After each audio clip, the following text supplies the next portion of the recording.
جاری رہا ہے.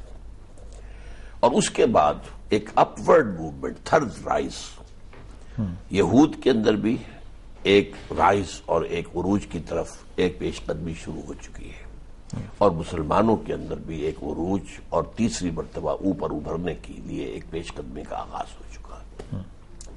اس میں سب سے پہلے ہم یہودیوں کی بات سمجھ لیں. یہودیوں نے اس پیش قدمی کا جو پس منظر ہے وہ پہلے بیان کر چکا ہوں آپ سے.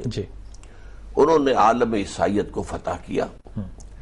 ہسپانیہ میں، جس کو بن گورین نے کہا کہ Muslim Spain was the golden era of our diaspora, وہاں بیٹھ کر یورپ کے نوجوانوں کی جو ہے وہ ذہن بنایا، یا جو بھی آپ کہیں، انہوں نے برین واشنگ کی، پوپ کے خلاف بغاوت کرائی، پروٹیسٹنٹ مذہب پیدا کیا، سیکولر نظام پیدا کیا، بینکنگ کا نظام ایجاد کیا. ان تمام چیزوں کے ذریعے انہوں نے عالم عیسائیت پر اپنا تسلط قائم کر لیا.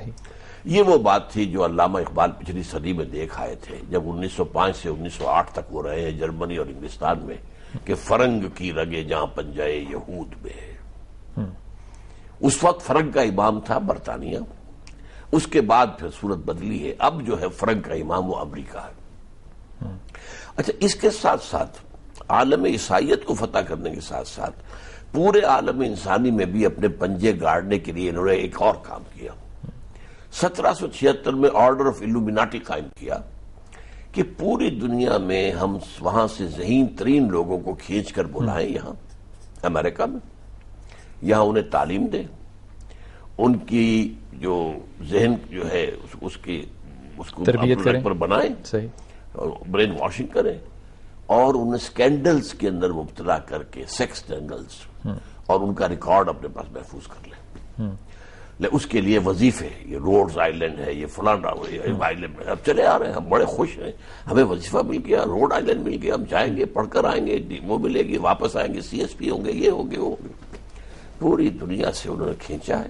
آرڈر آف الومیناٹی، الومینیٹڈ مائنڈز کے لوگ، روشن دماغ لوگ، اور انہیں وہاں پر انہوں نے اپنے جال پھیلائے. وہ پھر اپنے اپنے ملکوں کو واپس گئے اور ان کو کنٹرول کیا یہودیوں نے، اور کسی نے ذرا اس سے نکلنے کی کوشش کی تو دکھا دیا یہ فائل تمہارا ہمارے پاس ہے، تم لیڈر بنے پھرتے ہو پاکستان کے، ہم یہ سکینڈل دکھا دیں گے تمہارا. لہذا انہوں نے بالکل خاموش ہو کر ان کی بات مانی. آپ کو معلوم ہے شاہ فیصل کو قتل کروایا بھتیجے کے ہاتھوں.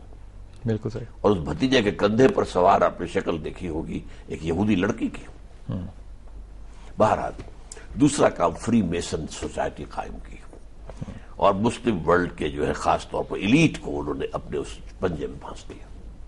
لیکن جو ڈی فیکٹو یا بالفعل جو ہے، جو ان کا عروج کا آغاز ہوتا ہے، جو ایک تنظیم کی حیثیت سے، ایک تحریک زائنزم کی حیثیت سے، وہ 1897 سے protocol of the Zion, elders of the Zion, بالکل یہاں سے بات شروع ہوئی. جو کام انہوں نے 500 برس پہلے یورپ میں شروع کیا تھا، اب انہوں نے بلیک اینڈ وائٹ میں لکھ دیا. بات وہی ہے، وہی پروگرام جو یورپ میں تھا اور جس پر عمل کر چکے تھے، اب اس کو گویا کہ علم نشرہ کر دیا کہ یہ ہمارے پروٹوکال ہیں، وی ہیو ٹو ڈو دس.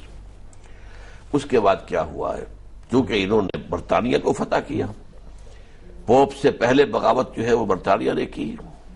پہلا چرچ آف انگلینڈ باغی جو پیدا ہوا، چرچ آف انگلینڈ، بینک کا پہلا قائم ہوا بینک آف انگلینڈ، برطانیہ کے ذریعے سے انہوں نے بالفور ڈیکلریشن 20 برس کے اندر اندر لے لیا کہ یہودیوں کو حق حاصل ہے کہ وہ فلسطین میں جا کر آباد ہوں.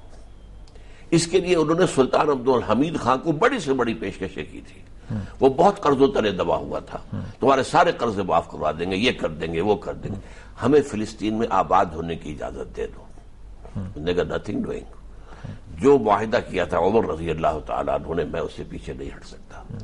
یہ تو اس وقت کے عیسائیوں نے حضرت عمر پر فورس کیا تھا کہ آپ یہاں یہودیوں کو آباد ہونے کی اجازت نہیں دیں گے. حضرت عمر نے رعایت یہ کی تھی کہ یہودیوں کو آنے کی اجازت ہوگی، آئیں، آباد نہیں ہوں، اپنے مقامات مقدسہ کی زیارت کرنے چلے جائیں، ویلنگ وال کے سامنے کھڑے ہو، عبادت کریں، روئے اور جائیں. ڈاکٹر صاحب اس بات کو یہاں روکتے ہیں، ایک وقفے کے بعد یہیں سے شروع کرتے ہیں. خواتین و حضرات، ایک وقفے کے بعد دوبارہ حاضر ہوتے ہیں.